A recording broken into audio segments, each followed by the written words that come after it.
Welcome students. आज हम next topic की ओर बढ़ते हैं।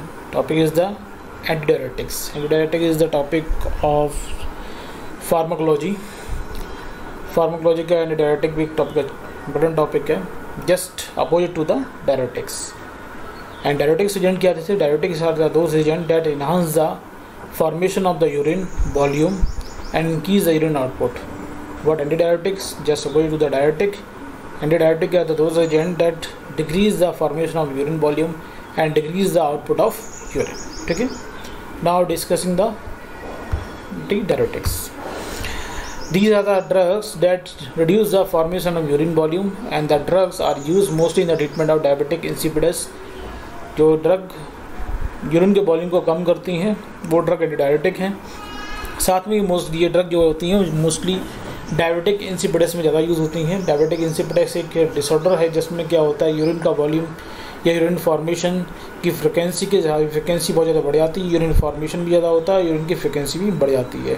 डायबिटिक मेलाइटिस में क्या होता है, ग्लूकोज बढ़ जाता है, और diabetic insipidus directly formation of the urine related होता है। क्लासिफिकेशन की बात करें तो एंटीडायरेटिक हार्मोन आपके वेसोप्रेसिन जो आपकी बॉडी में होता है, डेस्मोप्रेसिन, लेसिप्रेसिन, टेलमिप्रेसिन में कुछ मेसिनियस एजेंट भी यूज़ होते हैं ऐसे एंटीडायरेटिक, अमेलोराइड, एंडोमेथासिन, क्लोपोमराइड और carbamazepines. We discussing vasopressin. Vasopressin it is a nonapeptide secreted by the posterior pituitary gland along with oxytocin. ये क्या है? नैनोपेप्टाइड्स हार्मोन्स है जो कि आपके ऑक्सीटोसिन ग्लैंड से रिलीज होता है, अब सॉरी पिट्यूटरी ग्लैंड से रिलीज होता है, पोस्टीरियर पिट्यूटरी ग्लैंड से रिलीज होता है विद ऑक्सीटोसिन के हेल्प से। और इसको हम क्या होते हैं एंटीडायरेटिक हार्मोन के नाम से भी जानते हैं, वेसोप्रेसिन के लिए। Vasopressin is the antidiuretic hormone यानी एडीएच। ठीक है। The two main physiological stimuli for the ADH release are rise in the plasma osmolarity and reduce the ECF volume. दो मेन कारण होते हैं कि एडीएच को रिलीज़ करने की जो स्टिमुली होती हैं वो आपके पोस्टीरियर पिट्यूटरी ग्लैंड पहुँचेंगी जिससे एडीएच रिलीज होता है। दो मेन कारण होते हैं, या तो प्लाज्मा की ऑस्मोलरिटी हो जाती है, वो राइज हो जाती है। ऑस्मोलरिटी का मतलब है कि प्लाज्मा में इलेक्ट्रोलाइट्स की कंसंट्रेशन कम हो जाए, डाइल्यूट हो जाए इलेक्ट्रोलाइट्स, तो उसमें ऑस्मोलरिटी जब बढ़ जाती है तो उस कंडीशन ऑस्मोलरिटी बढ़ जाती है मतलब इलेक्ट्रोलाइट की कंसंट्रेशन बढ़ जाती है और वाटर की कंसंट्रेशन कम हो जाती है। जब इलेक्ट्रोलाइट कंसंट्रेशन बढ़ जाएगी उस कंडीशन में क्या होता है कि एडीएच रिलीज हो जाता है। साथ में reduce the extra cellular fluid. Extra cellular fluid जो होता है, जो सेल के बाहर फ्लूइड होता है, वो बाहर की क्वांटिटी भी कम हो जाए, उस कंडीशन में भी एडीएच रिलीज हो सकता है। ये इसकी फिजियोलॉजिकल स्टिमुली होती हैं जो कि इसके रिलीज को बढ़ाती हैं। अगर ऑस्मोलरिटी कम हो रही है, प्लाज्मा की इलेक्ट्रोलाइट्स बढ़ रहे हैं लेकिन वाटर कंटेंट कम हो रहा है, फ्लूइड कंसंट्रेशन कम हो रही है, इलेक्ट्रोलाइट कंसंट्रेशन बढ़ रही है, उस कंडीशन में एडीएच का स्टिमुली जाएगी और एडीएच रिलीज को बढ़ा देंगे। साथ में EACF यानी एक्स्ट्रा सेलुलर फ्लूइड जब कम हो जाता है उस कंडीशन में भी एडीएच रिलीज बढ़ जाता है। अब आते हैं हम इसकी मैकेनिकल एक्शन में किस तरीके से काम करते हैं।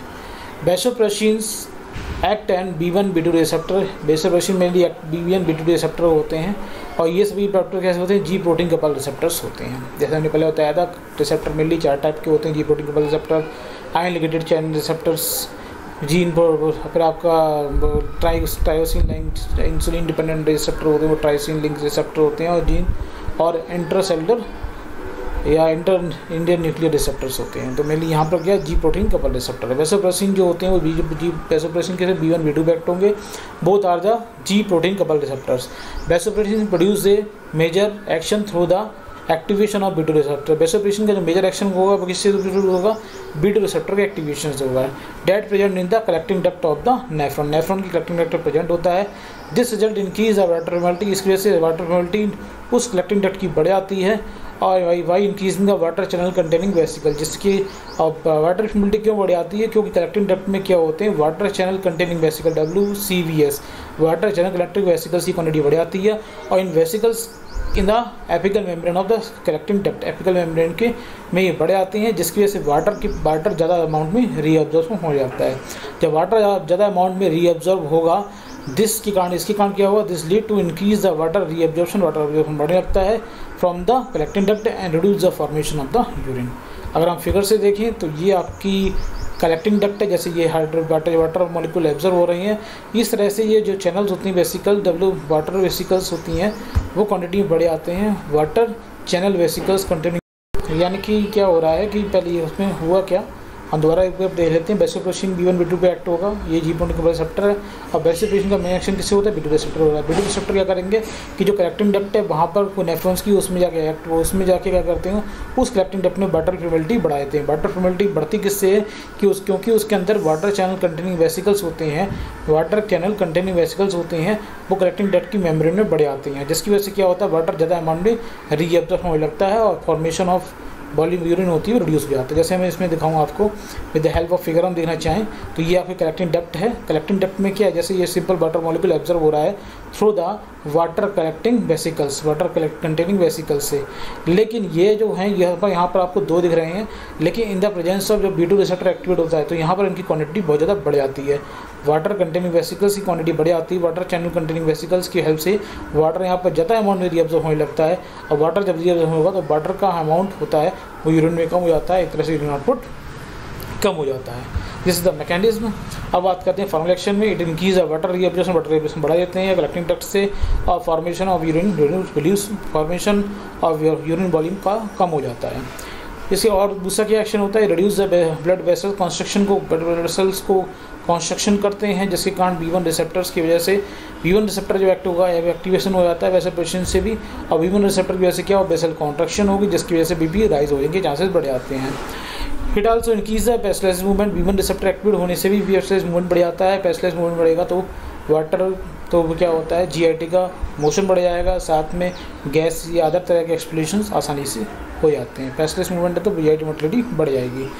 लास्ट क्या है, reduce the contraction of uterus bye acting oxidation receptors, यानी अगर ये क्या करता है, कभी कभी क्या होता है ऑक्सीडेशन रिसेप्टर एक्ट हो जाता है, जिसके कारण ऑक्सीडेशन रिसेप्टर के एक्ट होने की वजह से, उसके एक्टिवेशन के होने की वजह से यूट्रस में क्या कॉन्ट्रैक्शन इंड्यूस हो जाता है। अब बात करते हैं ADME. It is inactive orally, और इनएक्टिव होता है क्योंकि इसमें ट्रिप्सिन जो एंजाइम्स होता है वो इसको डिस्ट्रॉय कर देता है, इसलिए इसे ओरली नहीं देते हैं। It is only given by the parental और इंट्रानेशनल रूट, इंट्रानेशनल रूट या पेरेंटल रूट से इसे दिया जाता है।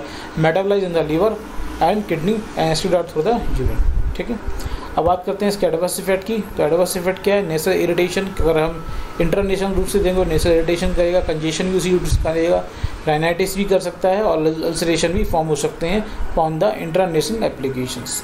ठीक है, नेशनल इरिटेशन भी नोज में होगी, कंजेशन भी नोज में होगा, रेनाइटिस भी नोज में होगी, और अल्सरेशन भी नोज होने के चांस रहते हैं। अगर हम पेरेंटल रूट से दें तो ब्रेडिकार्डिया और increase the cardiac after load बढ़ जाता है, क्योंकि वाटर ज़्यादा ऑब्जर्प्शन हो रहा है, वाटर ऑब्जर्प्शन होने की वजह से क्या होगा, आफ्टर कार्डियक लोड बढ़ जाता है, और यहाँ पर ब्रेडिकार्डिया भी हो जाता है, हार्ट रेट कम हो जाएगी।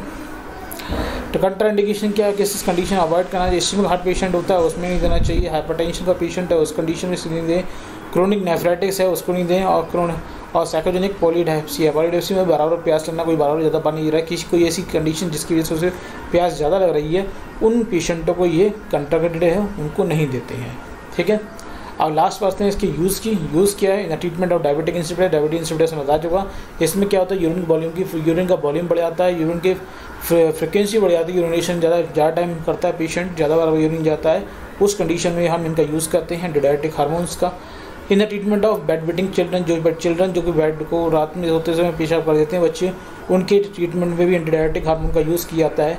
और लास्ट में in the treatment of nocturnal in adults, कुछ एडल्ट होते हैं जिन्हें रात में बार बार उठने की, बार बार उठ के पेशाब करने की आदत होती है, उन पेशेंट को नेक्टोरियल इन एडल्ट्स बोलते हैं, उन पेशेंट को ट्रीटमेंट में भी ऐसे एंटीडायरेटिक यूज़ किया जाता है। ठीक है, तो ये हुआ आपका antidiuretic hormone, antidiuretic agents, mainly vasopressin is the antidiuretics.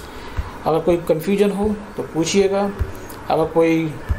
अगर समझ में आया हो तो वीडियो को लाइक कीजिएगा और चैनल को सब्सक्राइब कीजिएगा और अपने कलिंग के साथ शेयर कीजिएगा। नेक्स्ट वीडियो मिलेंगे, तब तक के लिए थैंक यू।